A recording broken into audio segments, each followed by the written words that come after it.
Marcel Petiot, le tueur en série le plus sanglant de France. Marcel Petiot est un cas unique parmi les tueurs en série. De nombreux experts ne le considèrent même pas comme un maniaque. Il a commis la plupart de ses crimes pendant l'occupation allemande de la France au cours de la Seconde Guerre mondiale. Petiot attirait ses victimes dans la maison de la mort, en leur promettant de les aider à fuir la France occupée et à se réfugier dans des pays sûrs. Il s'est fait passer pour un médecin d'origine russe nommé Eugène et a assuré qu'il pourrait faire passer des familles juives et des membres de la résistance à l'étranger. Cependant, au lieu du salut, les gens ont trouvé la mort dans cette maison. Enfance et jeunesse. Marcel Petiot est né le 17 janvier 1897 à Auxerre. Dès l'enfance, il fait preuve de capacité mentale, mais il est tyrannique et se fait renvoyer à plusieurs reprises de l'école.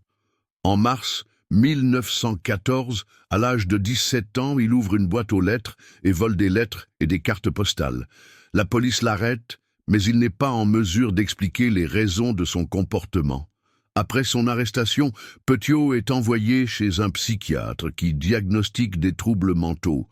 Ce diagnostic, posé le 26 mars 1914, lui permet d'échapper à la sanction.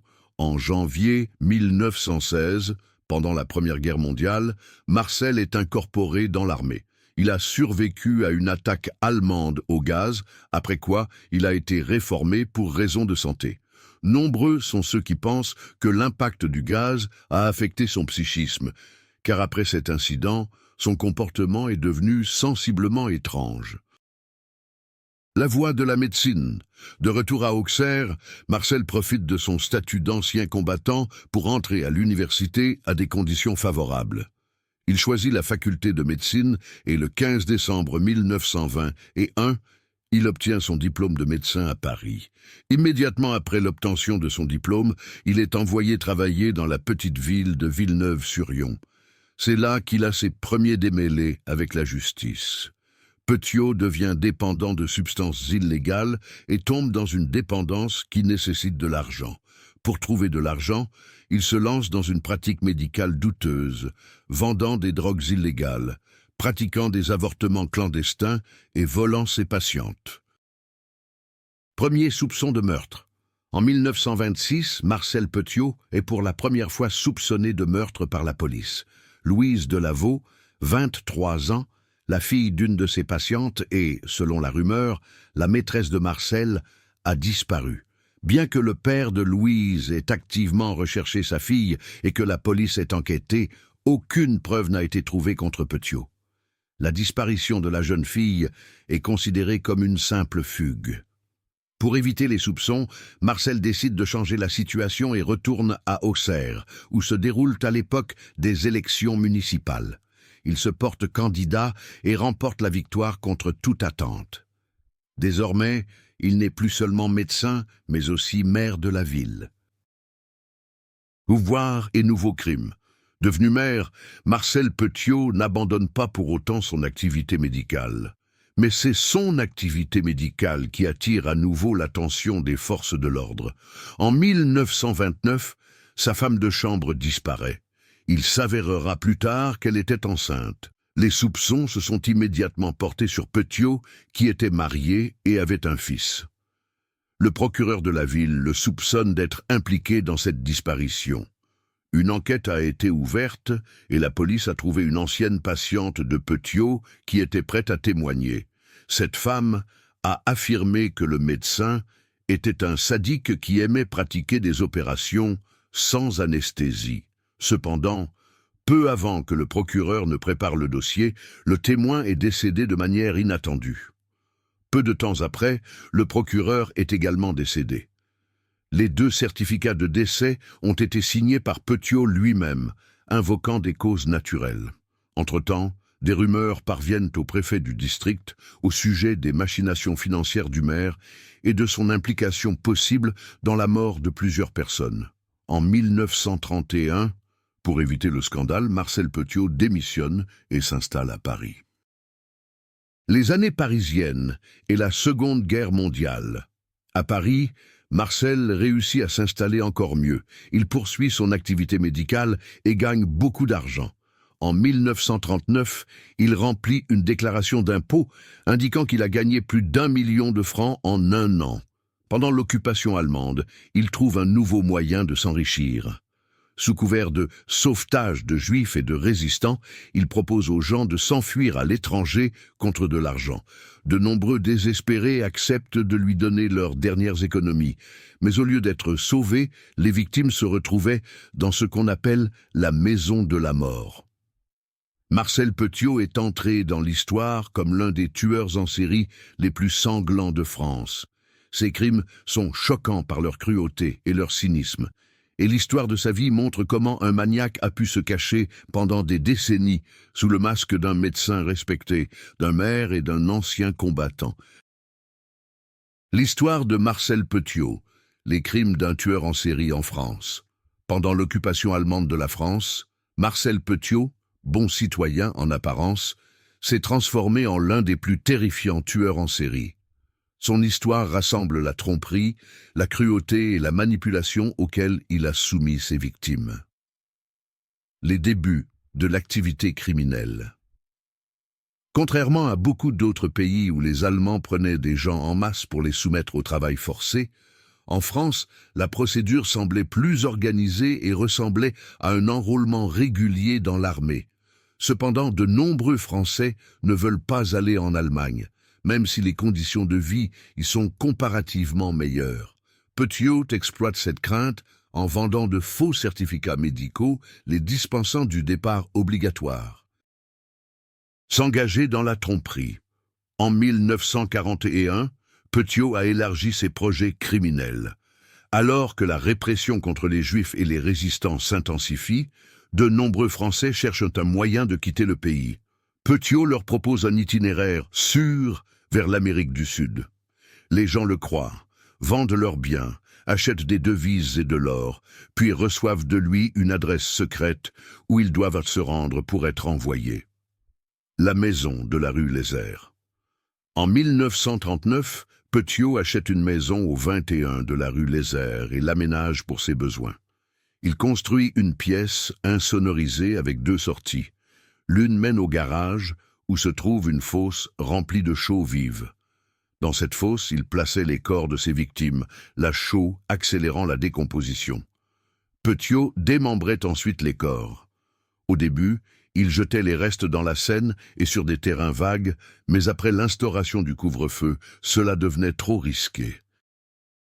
Les soupçons de la Gestapo. En 1943, Petiot attire l'attention de la Gestapo.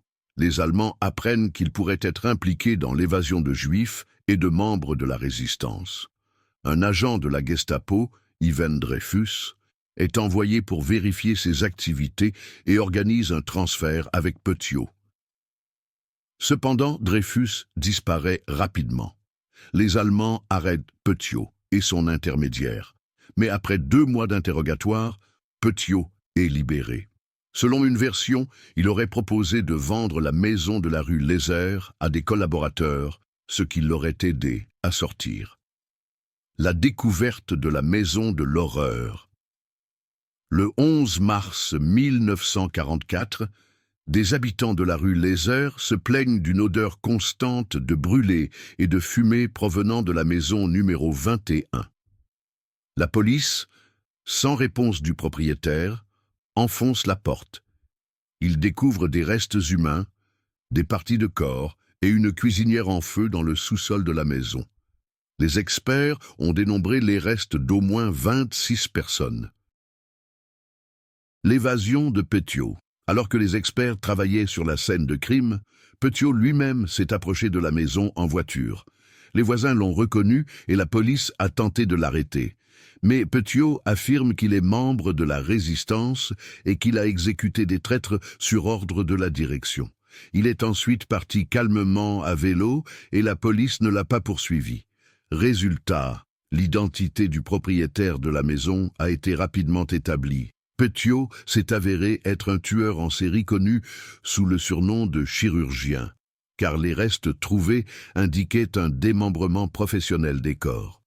L'histoire de Petiot est devenue le symbole de la cruauté tordue et de la ruse qui lui ont permis de se cacher sous le masque d'un bon citoyen pendant si longtemps. Cette histoire nous rappelle que la peur et le chaos de la guerre peuvent créer les conditions propices à l'émergence de criminels aussi horribles. Après la découverte de restes humains dans une maison de la rue Lézers, la police a lancé une enquête approfondie, au cours de laquelle de nombreux indices ont été recueillis pour prouver l'implication de Marcel Petiot dans les meurtres. En particulier, des documents appartenant à 71 personnes, dont des enfants, ont été retrouvés dans la maison. L'enquêteur Georges Mazieu était convaincu que Petiot était impliqué dans les meurtres et le recherchait activement. Dès le 13 mars 1944, la police arrête sa femme, son fils et son frère Maurice. Les interrogatoires n'aboutissent cependant pas à des résultats concrets. La première vague d'arrestations est la guerre. En juin 1944, le débarquement des troupes de la coalition anti-hitlérienne en Normandie détourne l'attention de l'affaire Petiot. De plus, après la libération de Paris, Georges Mazieu et d'autres membres de la police criminelle sont arrêtés pour collaboration avec les Allemands. Peut-être qu'à ce stade, l'affaire Petiot serait restée dans l'oubli s'il ne s'était pas rappelé à l'ordre. Lettres aux journaux. À l'automne 1944, Marcel Petiot commence à envoyer des lettres à des journaux parisiens en prétendant avoir été membre de la résistance. Il accuse la Gestapo d'avoir placé les cadavres retrouvés chez lui pour le compromettre devant les clandestins. Ces déclarations attirent l'attention de l'opinion publique et des autorités. Une nouvelle enquête est confiée au commissaire Pinault. La révélation des faits. Le commissaire Pinault a commencé à étudier les rapports sur les événements de mars et a également rendu visite à Georges Maciat en prison. Il s'avère que Petiot est impliqué dans les assassinats, mais que ses liens avec le maquis ne sont pas confirmés. Son frère Maurice est rapidement arrêté et avoue avoir aidé Petiot à brouiller les pistes. Il a transporté des valises contenant les effets personnels des victimes à différentes adresses. La police, après avoir vérifié ces adresses, a trouvé de nombreux objets appartenant à plus de 70 personnes. Cela confirme que Petiot n'aidait pas les gens à fuir la France, mais qu'il les tuait et les volait. L'arrestation de Marcel Petiot. Le 31 octobre 1944, Petiot est arrêté. Il est identifié à la gare par l'agent Charles Danier, qui soupçonne que les documents présentés au nom d'Henri Valéry Waterwald sont des faux. Au commissariat, la police trouve Petiot en possession de nombreuses fausses cartes d'identité, et sa femme identifie Marcel comme étant le détenu. Dans un premier temps, Petiot a prétendu avoir exécuté des traîtres lors de missions de la résistance. Cependant, l'enquête a révélé que la plupart des victimes n'avaient jamais collaboré avec l'occupant. La police l'a inculpé d'assassinat collectif. Méthode d'exécution. Petiot a tiré ses victimes dans sa maison de la rue Lézers, où il leur servait du café additionné de somnifères. Une fois les victimes endormies, il leur injectait du poison, le plus souvent du curare. Si les victimes refusaient de boire le café, il insistait pour qu'elles soient inoculées, ce que personne ne refusait, faisant confiance aux médecins. Procès et exécution. Le procès s'ouvre le 19 mars 1946. Petiot est reconnu coupable de 26 meurtres et condamné à mort. L'exécution est retardée à plusieurs reprises en raison de dysfonctionnement de la guillotine, mais il est exécuté le 25 mai 1946. Mystère non résolu. Le nombre exact des victimes de Petiot reste inconnu. Certaines sources affirment qu'elles auraient été plus de 200. On ne retrouve pas non plus l'argent et les objets de valeur que les victimes avaient confiés à Petiot dans l'espoir de quitter la France. Parmi les biens des victimes pourraient figurer des millions de dollars en espèces et en bijoux. Ces objets de valeur n'ont jamais été retrouvés, pas plus que le nombre réel de victimes décédées dans la maison de la mort de la rue Lézers.